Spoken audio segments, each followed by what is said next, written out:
All right, so you guys sent in some pretty interesting stuff this time around. Seems like a lot of you are really thinking about this whole overthinking trap thing. Yeah, for sure. It's something we hear about all the time. That feeling of just getting stuck in your own head. Right, exactly. And it's not just like a casual, oh, I think too much. It can really have an impact on how you live your life. Absolutely. And that's what we're going to dive into today. What are the signs that you're actually caught in this overthinking trap? And what can you actually do about it? So, like, looking at the stuff you sent in, it seems like one of the biggest signs is this thing about replaying past mistakes. Like, everyone does it, but when does it become a problem? Yeah, it's that constant what if and should have thinking, right? Like dwelling on things you can't change. And it's almost like you're avoiding dealing with the present by getting stuck in the past. Right. And the thing is, you can't actually learn from those past mistakes if you're constantly just reliving them. It's like you said, it's this fear of moving forward. Okay, so then there's this other thing we see a lot in what you shared, this paralysis by analysis. Have you ever felt that? Oh, yeah, totally. I mean, who hasn't, right? You're trying to make a decision and you just get bogged down in all the possibilities, all the potential outcomes. And then you end up not making any decision at all, right? Because you're so afraid of making the wrong one. It's like you said, the perfect becomes the enemy of the good, or even just of getting anything done. And it seems like another big part of this whole overthinking thing is this whole idea of chasing perfection. Oh, yeah, that one's a killer. It's like you keep putting things off until everything is just right, until you feel completely ready. But the thing is, that moment might never come, right? And then you're just stuck waiting and never actually starting anything. And in a way, it's like a form of self-sabotage, right? Because you're protecting yourself from the possibility of failure, but you're also guaranteeing that you'll never actually succeed. Okay, so there's this other sign that came up a lot in what you all sent in, and it's this thing about overanalyzing other people's actions. I think this one is particularly tricky. Oh, yeah, definitely. It's like you're constantly trying to read between the lines, looking for hidden meanings in everything someone says or does. And that can really mess with your relationships, right? Because you're creating all this drama and conflict in your head that might not even be there. Right? You're making all these assumptions based on your own insecurities and past experiences, and it can really distort how you see things.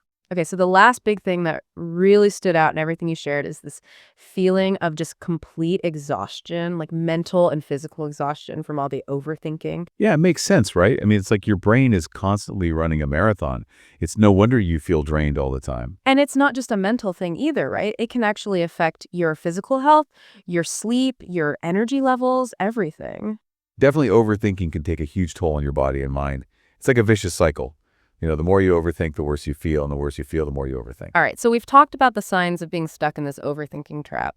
But now the big question is, what do you do about it? Like, how do you actually break free? Well, based on all the stuff you guys sent in, there are definitely some strategies that seem to help. Like, one thing that kept coming up was the idea of setting limits, like actually giving yourself a deadline for making a decision. Yeah, that could be really powerful because it forces you to stop overanalyzing and just take action. And another big thing was the idea of challenging your thoughts, like actually questioning those negative and anxious thoughts that keep swirling around in your head. Right, because a lot of times those thoughts are based on fear or assumptions that aren't even true. And maybe the most important thing of all is just taking action, even if it's imperfect, even if you're not 100% sure it's the right thing to do. Exactly. It's like that saying, progress over perfection, right? Taking even a small step forward is better than staying stuck in your head. So it really seems like the key is to shift from thinking to doing, to stop getting lost in your thoughts and start actually living your life. Totally. It's about being mindful of those overthinking patterns and then making a conscious choice to engage with your thoughts and decisions in a more positive and proactive way.